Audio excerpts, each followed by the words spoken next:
ونستعينه ونستغفره ونعوذ بالله من شرور أنفسنا ومن سيئات أعمالنا من يهده الله فلا مضل له ومن يضلله فلا هادي له وأشهد أن لا إله إلا الله وحده لا شريك له وأشهد أن محمدا عبده ورسوله يا أيها الذين آمنوا اتقوا الله حق تقاته ولا تموتن إلا وأنتم مسلمون يا أيها الناس اتقوا ربكم الذي خلقكم من نفس واحدة وخلق منها زوجها وبث منهما رجالا كثيرا ونساء واتقوا الله الذي تساءلون به والأرحام إن الله كان عليكم رقيبا يا أيها الذين آمنوا اتقوا الله وقولوا قولا سديدا يصلح لكم أعمالكم ويغفر لكم ذنوبكم ومن يطع الله ورسوله فقد فاز فوزا عظيما أما بعد فإن خير الحديث كتاب الله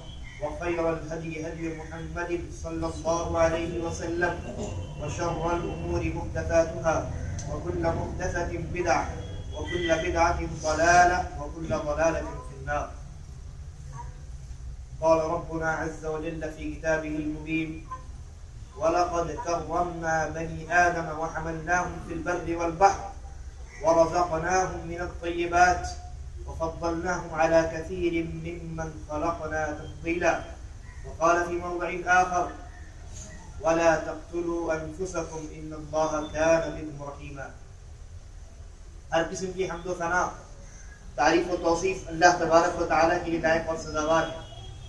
درود و سلام نازل ہو نبی اکرم صلی اللہ علیہ وسلم کی ذات مقدسہ مبارکہ پر. حضرات گرامی، ہم انسانوں کو اللہ تبارک و تعالیٰ نے پیدا کیا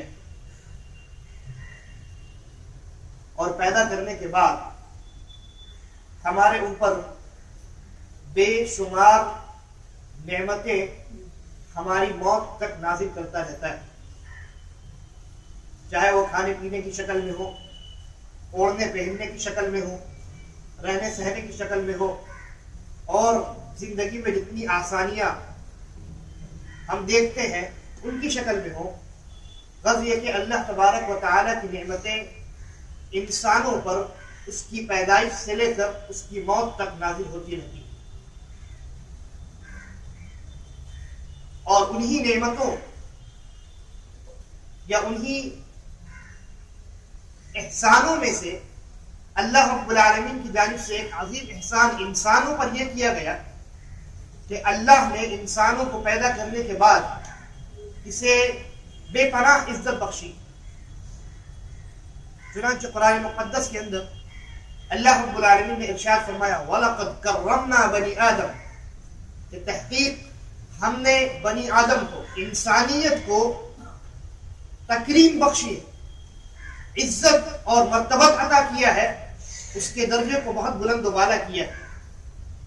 اور وَحَمَلْنَاهُمْ فِي الْبَرِّ وَالْبَحْرِ، اور ہم نے اسے زمین میں یعنی خشکی میں اور سمندر میں بہت ساری سہولتیں عطا کی ہیں، اور اس کو بہت ساری ایسی چیزوں کا مالک بنایا ہے جس کے ذریعے سے وہ خشکی اور تری میں اپنے بہت سارے امور کو انجام دے سکتا ہے. وَرَزَقْنَاهُمْ مِنَ الطَّيِّبَاتِ، اور چونکہ وہ بہت زیادہ مکرم ہے، انسان اللہ رب العالمین کے نزدیک باعزت ہے، اسی لیے اللہ رب العالمین نے کہا کہ ہم اس انسان کو پاکیزہ روزی عطا کرتے ہیں. وَفَضَّلْنَاهُمْ عَلَى كَثِيرٍ مِّمَّنْ خَلَقْنَا تَفْضِيلًا، اور ہم نے بنی نوع انسان کو اپنی بہت ساری مخلوقات پر فوقیت بخشی. اس آیت کریمہ میں غور کیجیے، آپ کو معلوم ہوگا جہاں جہاں جگہ ہے وہاں اس کو پہلے پر کر لیجیے. آگے آ جائیے، جہاں جگہ ہے پر کر لیجیے تاکہ پیچھے سے آنے والوں کو آگے آنے کی کوئی ضرورت نہ پڑے، اور جو آ رہے ہیں وہ جہاں ان کو جگہ ملے وہیں بیٹھ جائیں. تو اس آیت کریمہ میں اللہ رب العالمین نے بنی نوع انسان کی عزت، اس کی عظمت، اس کی مرتبت اور اس کی اہمیت کو بیان کیا. یعنی انسان، اور بالخصوص جب وہ انسان مسلمان ہو تو اس کی عزت میں بے پناہ اضافہ ہو جاتا ہے. چنانچہ ابھی تو آپ نے بنی نوع انسان کی عزت اور اس کی اہمیت کو سماعت کی. اب آئیے، ایک انسان جب مسلمان ہو جائے تو تو اس کی عظمت کس قدر بڑھ جاتی ہے اس کو سنتے ہیں۔ نبی اکرم جناب محمد رسول اللہ صلی اللہ علیہ وسلم نے کعبہ کی جانب نظر کی اور کہا کہ اے کعبہ، تجھے اللہ رب العالمین نے کتنا بابرکت، کتنا معظم اور کتنی اہمیت کا حامل بنایا ہے، لیکن پھر اس کے بعد کہا کہ تجھ سے بھی زیادہ اللہ رب العالمین کے نزدیک جس کی حرمت عظیم ہے وہ مومن ہے۔ اور اس روایت کو علامہ ناصر الدین الالبانی رحمہ اللہ نے اپنی کتاب سلسلۃ الاحادیث الصحیحہ کے اندر صحیح یا حسن قرار دیا ہے۔ اس روایت کے اندر غور کیجیے، اللہ کے نبی صلی اللہ علیہ وسلم نے کعبہ کی حرمت سے زیادہ حرمت مسلمان کی قرار دی اور کہا کہ اے کعبہ، اللہ تبارک و تعالی نے تجھے ایک چیز کی حرمت دی اور کعبے کی حرمت اس کی عزت میں ہے، اگر آپ اس کی بے حرمتی کرتے ہیں تو آپ اللہ رب العالمین کی جانب سے عطا کی گئی عظمت کی مخالفت کرتے ہیں۔ لیکن نبی اکرم صلی اللہ علیہ وسلم نے کہا کہ ایک مسلمان کو اللہ رب العالمین نے تین حرمتیں عطا کی، ایک اس کی جان کی حرمت، دوسری اس کی عزت کی حرمت اور تیسری اس کے خلاف بدگمانی کرنے کی حرمت۔ مسلمان کے خلاف اگر کوئی بدگمانی بھی کرتا ہے تو اللہ تبارک و تعالی اس کو گناہ دیتا ہے، اس کے نامہ اعمال میں گناہ لکھا جاتا ہے، اس لیے کہ اس نے ایک حرمت کو پامال کیا ہے، اور وہ حرمت یہ ہے کہ مسلمان کے متعلق ہمیشہ اچھا گمان رکھا ہے۔ تو معلوم یہ ہوا کہ انسان کی حرمت، انسان کی عزت اور انسان کی اہمیت اور بالخصوص مسلمانوں کی اہمیت اور اس کی عزت اللہ رب العالمین کی نظر میں بہت زیادہ ہے۔ یہ پہلی بات ہے۔ دوسری بات، اللہ تبارک و تعالی نے ہمیں اور آپ کو پیدا کیا، لہذا ہمارا اور آپ کا مالک کون ہے؟ وہی ذات ہے، اللہ رب العالمین ہی ہمارا مالک ہے۔ یعنی ہم دنیا میں جو زندگی گزارتے ہیں، چلتے پھرتے ہیں، کھاتے پیتے ہیں، اٹھتے بیٹھتے ہیں، اپنے اعضاء اور جوارح سے بہت سارے امور کو انجام دیتے ہیں، ان تمام امور کا مالک کون ہے؟ اللہ رب العالمین۔ ہم دنیا میں چلتے پھرتے ہیں، بہت سارے اعمال کو انجام دیتے ہیں، کیسے؟ ایسے کہ اللہ نے ہمیں پیدا کیا اور وہ ہمارا مالک ہے، اس نے ہمیں اجازت دی ہے کہ دنیا میں تم اپنی مرضی سے زندگی گزار سکتے ہو، یعنی اپنی مرضی سے بہت سارے اعمال کو انجام دے سکتے ہو، لیکن اس شرط کے ساتھ تم جو کچھ بھی کرو گے وہ تمہارا عمل میری بتائی ہوئی شریعت کی روشنی میں ہونا چاہیے۔ گویا انسان ایک طریقے سے آزاد بھی ہے اور ایک طریقے سے اللہ رب العالمین کا غلام بھی، لہذا انسانوں کا مالک اللہ تبارک و تعالی ہے، بلکہ دنیا اور زمین کے اندر جتنی چیزیں اللہ رب العالمین نے کہا للہ ملک السماوات والارض وما فیہن، کہ اللہ ہی کے لیے زمین و آسمان اور ان دونوں کے درمیان جتنی چیزیں ہیں، جتنی مخلوقات ہیں، ان میں انسان بھی شامل ہے، جنات بھی شامل ہے، فرشتہ بھی شامل ہے، یہ تمام کی تمام اللہ رب العالمین کی ملکیت ہے، اللہ رب العالمین ان کا مالک ہے۔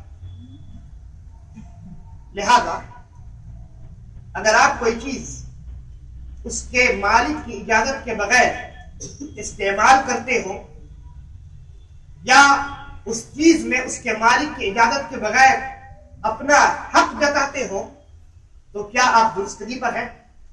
جواب یہ ہے کہ آپ غلطی پر ہیں، اس لیے کہ جس چیز کے آپ مالک نہیں ہیں اس چیز میں آپ کو تصرف کا حق نہیں، اس چیز میں آپ الٹ پھیر نہیں کر سکتے، اس چیز میں آپ اپنی مرضی نہیں چلا سکتے۔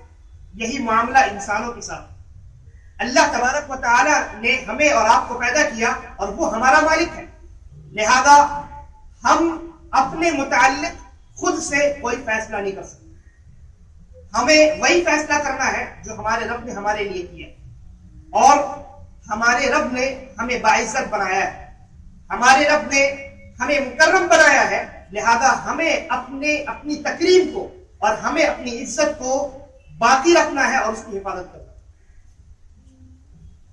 یہ جو دو باتیں آپ نے سنی یہ مقدمہ ہے، اب اس کے بعد اصل بات جو ہے وہ شروع ہو۔ انسان باعزت ہے، اللہ نے اس کو باعزت بنایا ہے، اس کی بے عزتی نہیں کی جا سکتی، پہلی چیز۔ دوسری چیز، انسان کا مالک اللہ ہے، انسان خود اپنے نفس کے متعلق آزاد نہیں ہے، وہ اپنی مرضی اپنے جسم کے اوپر نہیں چلا سکتا، وہ اپنی مرضی اپنے جسم کے اوپر نہیں چلا سکتا۔ یہی وجہ ہے صحیحین کے اندر، صحیح بخاری اور صحیح مسلم کے اندر روایت موجود ہے کہ نبی اکرم صلی اللہ علیہ وسلم کے زمانے میں کسی جنگ کے موقع پر ایک شخص کے متعلق نبی اکرم صلی اللہ علیہ وسلم نے کہا کہ یہ انسان اہل النار میں سے ہے، جہنمیوں میں سے، جبکہ وہ انسان اس جنگ میں بہت بہادری اور شجاعت کے ساتھ لڑ رہا تھا، جہاد کر رہا تھا، لیکن اس کے باوجود نبی اکرم صلی اللہ علیہ وسلم نے کہا کہ یہ انسان اہل النار میں سے ہے، جہنمیوں میں سے۔ صحابہ کرام کو تعجب ہو، چنانچہ بعض لوگوں نے سوچا کہ اس انسان کا حال دیکھا جائے جس کے متعلق نبی اکرم صلی اللہ علیہ وسلم نے یہ کہہ دیا ہے کہ وہ جہنمیوں میں سے، کیسے وہ جہنمیوں میں سے؟ چنانچہ ایک صحابی اس کے پاس گئے، اس کے پیچھے پیچھے لگ گئے۔ وہ انسان بہت بہادری کے ساتھ لڑا اور جسم پر اس جنگ میں، اس جہاد میں بہت ساری زخمیں آئی، بہت سارے اس کو چوٹ لگی، جنگ کا معاملہ ختم ہو گیا اور اس انسان کے جسم میں زخم موجود ہے۔ جب رات کا وقت آیا تو وہ انسان اپنے زخم کی وجہ سے تڑپنے لگا اور تڑپتے تڑپتے اس انسان سے صبر نہ ہوا اور اس انسان نے اپنے ہی نیزے سے اپنی جان لے لی، اپنے نیزے سے اپنی جان لے لی۔ نبی اکرم صلی اللہ علیہ وسلم نے یہ جو پیشن گوئی فرمائی تھی اور کچھ صحابہ پیچھے لگ گئے تھے، جب انہوں نے یہ صورتحال دیکھی تب انہیں معاملہ سمجھ میں آیا، یہ انسان جو اتنی شجاعت کے ساتھ جہاد کر رہا تھا، آخر وہ جہنمیوں میں سے کیسے ہو سکتا ہے؟ وہ جہنمیوں میں سے ایسے ہوا کہ اس نے اس نفس پر، اس نے اس جان پر اپنی مرضی چلائی جس جان کا مالک وہ خود نہیں ہے۔ نتیجے کے طور پہ اللہ تبارک و تعالی نے اس کو سزا دیا اور جہنم میں اس کو ڈالا۔ اسی طریقے سے نبی اکرم صلی اللہ علیہ وسلم نے ارشاد فرمایا کہ تم میں سے پہلے لوگوں میں ایک انسان تھا، یہ بھی صحیح بخاری کی روایت ہے، تم میں سے پہلے لوگوں میں ایک انسان تھا، اس انسان کو ایک بیماری ہوئی اور اس بیماری کی وجہ سے اس نے اپنی انگلیوں کو کاٹ لیا، اس انسان نے اپنی انگلیوں کو کاٹ لیا، نہیں یہ دوسری روایت، اس انسان نے خود اپنی جان لے لی۔ جب اس نے اپنی جان لے لی اور مر گیا تو اللہ تبارک و تعالی نے کہا کہ اس بندے نے اپنے نفس کے متعلق خود سے فیصلہ کر لیا ہے، لہذا میں نے اس کے اوپر جنت کو حرام کرا دیا۔ اسی طریقے سے نبی اکرم صلی اللہ علیہ وسلم کے زمانے میں ایک صحابی تھے، وہ کہتے ہیں کہ میں اور میرا ایک ساتھی، ہم دونوں نے مل کر کے ہجرت کیا مدینے کی جانب، اور یہ ہجرت نبی اکرم صلی اللہ علیہ وسلم کے ساتھ نہیں تھی، نبی اکرم صلی اللہ علیہ وسلم کے بعد تھی۔ دونوں صحابی نے مل کر کے ہجرت کی مدینے کی جانب، لیکن ہجرت کرنے کے بعد وہ صحابی کہتے ہیں کہ میرا جو ساتھی تھا اس کو کوئی بیماری لگی اور اس نے اپنی انگلیوں کو کاٹ لیا۔ دیکھیے، غور کیجیے، اس روایت میں غور کیجیے، آگے اس سے کئی ایک فوائد آپ کے سامنے آئیں۔ صحابی نے کیا کیا؟ کوئی بیماری ان کو لگی اور اس بیماری کی وجہ سے انہوں نے اپنی جان نہیں دی، انہوں نے کیا کیا؟ اپنی انگلیوں کو کاٹ لیا۔ انہوں نے جب اپنی انگلیوں کو کاٹ لیا تو خون بہت بہنے لگا، اور خون کے بہت زیادہ بہہ جانے کی وجہ سے صحابی کا انتقال ہوا۔ وہ جو صحابی تھے جو اپنے ساتھی صحابی کا قصہ بیان کر رہے تھے، غالباً ان کا نام عمرو ابن طفیل الدوسی تھا رضی اللہ عنہ۔ وہ کہتے ہیں کہ میں نے خواب میں اپنے اس ساتھی صحابی کو دیکھا اور دیکھا وہ جنت میں اعلیٰ مقام پر۔ میں نے ان سے پوچھا کہ کہ تمہارے رب نے تمہارے ساتھ کیا معاملہ کیا؟ انہوں نے جواب دیا کہ میرے رب نے مجھے بہت اچھا انعام دیا ہے، بہت اچھا بدلہ دیا ہے۔ لیکن یہ صحابی کہتے ہیں کہ میں نے دیکھا کہ انہوں نے اپنے ہاتھ کو ہاتھ رکھا تھا کپڑے سے، تو میں نے پوچھا کہ تمہارے اس ہاتھ میں کیا ہوا؟ انہوں نے اپنے چادر کو ہٹا کر کے دکھایا تو ان کی جو انگلیاں تھی وہ کٹی ہوئی تھی۔ انہوں نے پوچھا یہ کیا معاملہ ہے؟ تو صحابی نے جواب دیا کہ اللہ تبارک و تعالیٰ کی جانب سے مجھے یہ کہا گیا کہ جس چیز کو تو نے خود بگاڑا ہے میں اسے درست نہیں کروں۔ حضرت عمرو ابن طفیل الدوسی رضی اللہ عنہ نبی اکرم صلی اللہ علیہ وسلم کے پاس آئے اور آپ سے پورا قصہ بیان کیا۔ نبی اکرم صلی اللہ علیہ وسلم نے اللہ تبارک و تعالیٰ سے ان کے ہاتھ کے متعلق دعا کی اور یہ دعا کی کہ اللہ تبارک و تعالیٰ ان کے گناہ کو بخش دے۔ چنانچہ اللہ رب العالمین نے ان کے گناہ کو بخش دیا اور ان کا ہاتھ درست۔ اس روایت پر غور کیجیے اور اس سے پہلی روایات کو بھی ذہن میں رکھیے۔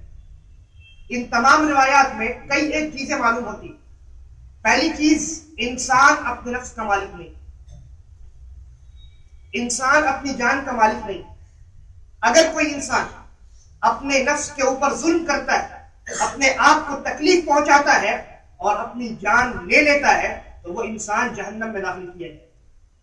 نبی اکرم صلی اللہ علیہ وسلم نے ارشاد فرمایا، صحیح بخاری کی روایت، کہ وہ انسان جو خود اپنی جان لے لیتا ہے اللہ تبارک و تعالی ویسا ہی عذاب قیامت کے دن اس کو عطا کرے۔ اور دوسری روایات کے اندر صراحت ہے کہ اگر وہ انسان، اس انسان نے چھری کے ذریعے سے اپنی جان لی تھی تو اللہ تبارک و تعالی جہنم میں اس کو داخل کرے گا قیامت کے دن، اور وہی چھری اس کے ہاتھ میں ہوگی اور برابر وہ اپنی جان لیتا رہے۔ تو پہلی بات یہ کہ انسان اپنے آپ کو ظلم نہیں کر سکتا، اپنے آپ کو تکلیف نہیں پہنچا سکتا اور اپنی جان نہیں لے سکتا۔ اگر وہ لیتا ہے تو اس کا بدلہ اور اس کی سزا اللہ رب العالمین نے جہنم رکھا ہے۔ یہ پہلی بات۔ دوسری بات، اگر کوئی انسان اپنی جان پر ظلم کرتا ہے اور اس ظلم کی وجہ سے اس کی جان چلی جاتی ہے، یعنی وہ انسان ڈائریکٹلی وہیں بیٹھ جائے، وہ انسان ڈائریکٹلی اپنی جان پر ظلم نہیں کرتا، اپنی جان نہیں لیتا، یعنی اس انسان نے ایسا نہیں کیا کہ چھری سے لے کر کے اپنے گردن کو کاٹ لیا، ایسا نہیں کیا اس نے، لیکن کوئی ایسا کام کیا جس کام کا نتیجہ موت ہو سکتا ہے، تب بھی وہ انسان خودکشی کرنے والے انسان کے حکم میں ہوگا۔ ابھی جو اخیر روایت آپ کے سامنے بیان کی گئی، اس روایت میں صحابی رسول نے اپنی جان لی تھی؟ نہیں، انہوں نے صرف اپنی انگلیوں کو کاٹ لیا، اور ان کی انگلیوں کو کاٹ لینے کی وجہ سے، خون کے بہ جانے کی وجہ سے ان کی وفات ہو گئی تھی، لیکن اللہ رب العالمین نے ان کے اس گناہ کو معاف نہیں کیا۔ بعد میں اللہ کے نبی کی دعا کی وجہ سے ان کی مغفرت ہوئی، جنت میں داخل کر دیے گئے لیکن انگلیوں کو درست نہیں کیا۔ لہذا انسان گرچہ اپنی جان نہ لے لیکن کوئی ایسا کام کرے جس کا نتیجہ اس کی جان جانا ہو سکتا ہے، تب بھی وہ انسان خودکشی کرنے والے انسان کے حکم میں ہو۔ اور وہ انسان جو خودکشی کرے یا خودکشی کرنے والے انسان کے حکم میں ہو، یعنی اپنے نفس پر ظلم کرے، اپنے آپ کو تکلیف پہنچائے، اس انسان کا بدلہ اور اس انسان کی سزا کیا ہے؟ دنیا میں بھی اس کی سزا ہے اور آخرت میں بھی سزا ہے۔ دنیا میں کیا سزا ہے؟ دنیا میں سزا یہ ہے کہ نبی اکرم صلی اللہ علیہ وسلم نے خودکشی کرنے والے انسان کے اوپر نماز جنازہ پڑھنے سے انکار کر دیا۔ گرچہ بقیہ صحابہ نے نماز جنازہ پڑھی لیکن نبی اکرم صلی اللہ علیہ وسلم نے ان کی نماز جنازہ ادا نہیں کی۔ یہ اس بات پر دلیل ہے کہ معاشرے میں جو اہل علم اور اہل فضل لوگ ہوں گے، جو بڑے اور متقی اور پرہیزگار لوگ ہوں گے، جن کا ایک مقام ہوگا مرتبے میں، نیک اور صالح لوگ ہوں گے، وہ لوگ ایسے لوگوں کی نماز جنازہ نہیں پڑھیں گے۔ گرچہ بقیہ مسلمان ان کی نماز جنازہ پڑھیں گے لیکن اہل علم و فضل اور جن کا مقام عوام کے درمیان، مسلمانوں کے درمیان بلند و بالا ہوگا، ان لوگوں کی مغفرت سے وہ میت محروم رہ جائیں گے۔ تو دنیا میں یہ سزا، اور آخرت میں ان کے لیے ڈبل عذاب ہے۔ ایک تو یہ کہ اللہ رب العالمین ان کو ہمیشہ ہمیشہ کے لیے جہنم میں داخل کرے گا۔ ہمیشہ سے یہ مراد نہیں ہے کہ کبھی جہنم سے نکالے نہیں جائیں گے، اگر توحید ان کے دل میں ہوگا تو نکالے جائیں گے، لیکن حدیث میں جو ہمیشہ کا لفظ آیا ہے اس کا دو معنی ہو سکتا ہے۔ ایک تو یہ کہ اگر اس نے یہ حلال سمجھ لیا کہ میں اپنی جان لے سکتا ہوں، میرے لیے حلال ہے، تو حلال سمجھنے کی وجہ سے وہ انسان کافر ہو گیا، اس لیے کہ اللہ رب العالمین نے اس امر کو حرام قرار دیا، اور وہ انسان جو کسی حرام کام کو حلال سمجھ لے وہ انسان کافر ہو جاتا ہے۔ تو یا تو وہ حلال سمجھ کر انجام دے گا تو ہمیشہ ہمیشہ جہنم میں رہے گا، یا اگر گناہ سمجھ کر ہی انجام دے گا تب بھی جہنم میں ہمیشہ ہمیشہ تو نہیں رہے گا، لیکن بڑی مدت تک جہنم میں اس کو اللہ تبارک و تعالی رکھے گا۔ یہ ایک سزا، اور دوسری سزا جس طریقے سے اس نے اپنی جان لی ہوگی اسی طریقے پر قیامت کے دن جہنم میں اللہ تبارک و تعالی اس کو مقرر کر دے گا، اور وہ برابر اپنی جان اسی شکل میں اس صورت میں لیتا ہے۔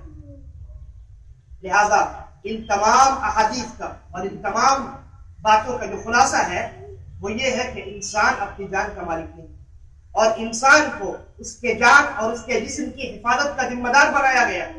ایسا نہیں ہے کہ آپ اپنے جسم کو یوں ہی چھوڑ دیں، جو چاہے کرے، جہاں سے چاہے چھلانگ لگا دے، اور جس طریقے سے چاہے اپنے جسم میں آپ تصرف کریں، اپنے جسم کو نقصان پہنچائے، آپ کو یہ حق نہیں، بلکہ قیامت کے دن اللہ تبارک و تعالی آپ سے آپ کے جسم کے بارے میں سوال کرے۔ نبی اکرم صلی اللہ علیہ وسلم نے ارشاد فرمایا کہ بنی آدم یعنی انسان کے قدم قیامت کے میدان سے ہل نہ سکیں گے یہاں تک کہ وہ چند سوالوں کے جوابات نہ دے دیں، اور ان میں سے ایک سوال یہ ہوگا وَعَنْ جَسَدِهِ فِيمَا أَبْلَاهُ، اللہ تبارک و تعالیٰ اس انسان کے جسم کے متعلق سوال کرے گا کہ اس نے اپنے جسم کو کہاں لگایا، کیسے دنیا میں رکھا، اس کو کیسے استعمال کیا، اور اگر اس نے اپنے جسم پر ظلم کیا ہوگا، اپنے جسم کو نقصان پہنچایا ہوگا، تو اللہ تبارک و تعالیٰ قیامت کے دن اس سے اس کا حساب لے گا اور اسے اس کا بدلہ سزا کے طور پہ عطا کرے گا۔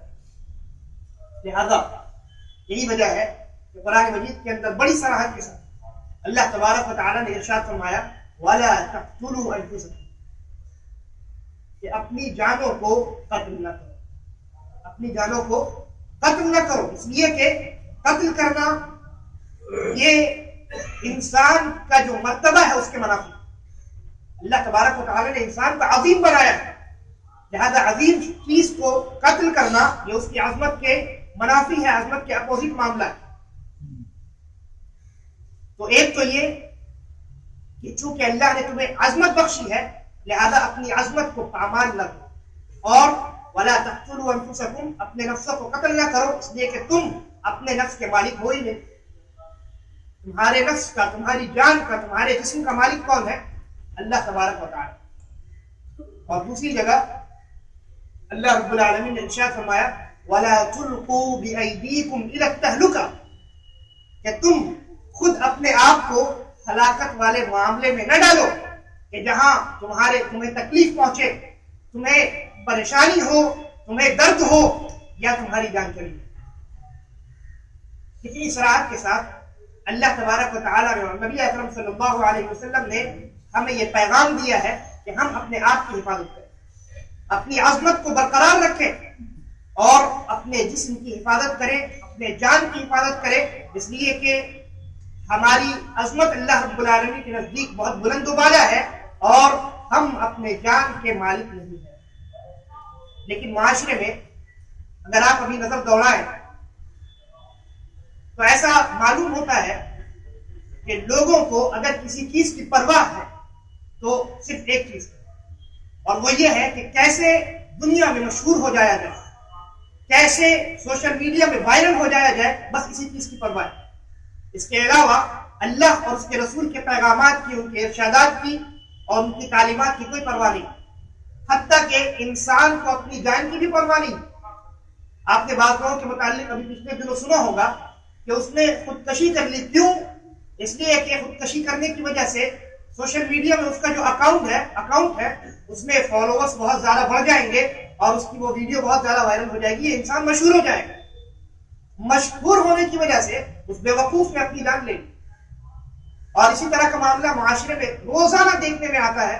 ہمارے خاص کر کے جو نوجوان بھائی ہیں، اللہ رب العالمین نے ان کو اپنی جانب سے نعمت کے طور پہ بائک عطا کیا ہے، 4 چکے والی گاڑی عطا کی ہے، وہ ان دونوں چیزوں کو اللہ کی مخالفت میں استعمال کرتے ہیں، اپنے جان کی، اپنے نفس کی کوئی پرواہ نہیں کرتے، اور اتنی تیزی کے ساتھ اپنی گاڑیوں کو چلاتے ہیں کہ یا تو خود ان کی جان چلی جائے گی یا ان کے سامنے جو آئے گا بیچارہ وہ اللہ کو پیارا ہو جائے گا۔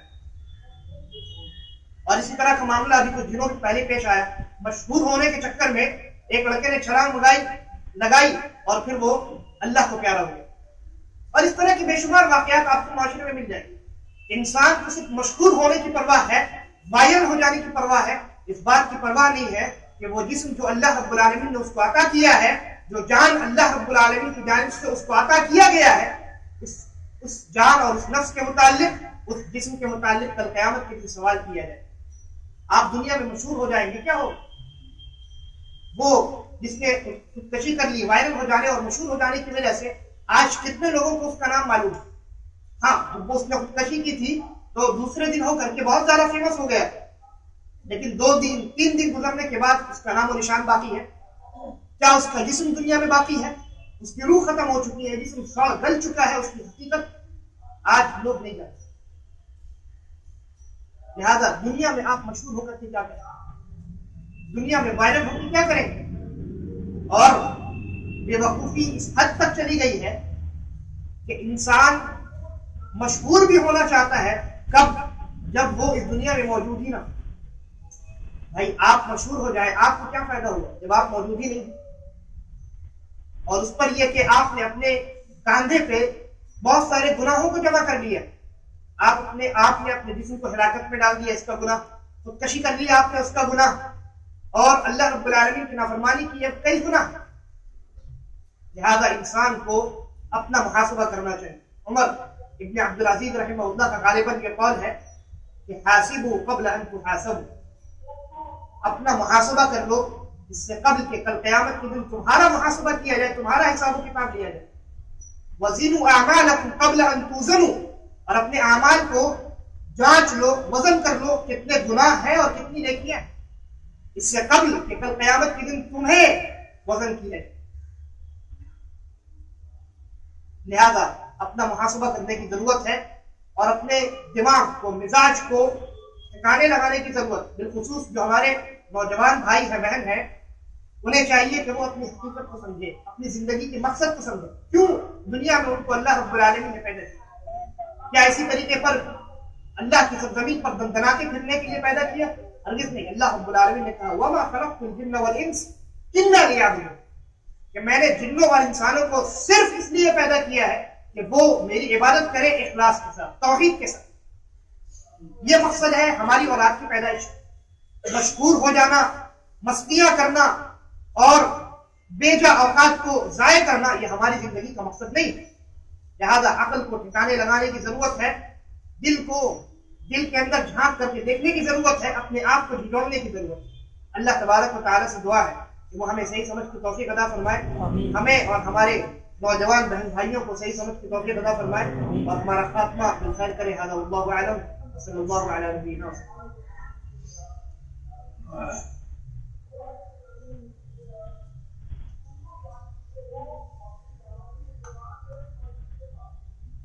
إن الحمد لله نحمده ونستعينه ونستغفره ونعوذ بالله من شرور أنفسنا ومن سيئات أعمالنا. من يهده الله فلا مضل له ومن يضلله فلا هادي له، وأشهد أن لا إله إلا الله وحده لا شريك له، وأشهد أن محمدا عبده ورسوله. أما بعد، فإن خير الحديث كتاب الله، وخير الهدي هدي محمد صلى الله عليه وسلم، وشر الأمور محدثاتها، وكل محدثة بدعة، وكل بدعة ضلالة، وكل ضلالة في النار. عباد الله رحمكم الله، إن الله يأمركم بالعدل والإحسان وإيتاء ذي القربى وينهى عن الفحشاء والمنكر والبغي يعظكم لعلكم تذكرون. اذكروا الله يذكركم وادعوه يستجب لكم، ولذكر الله أكبر.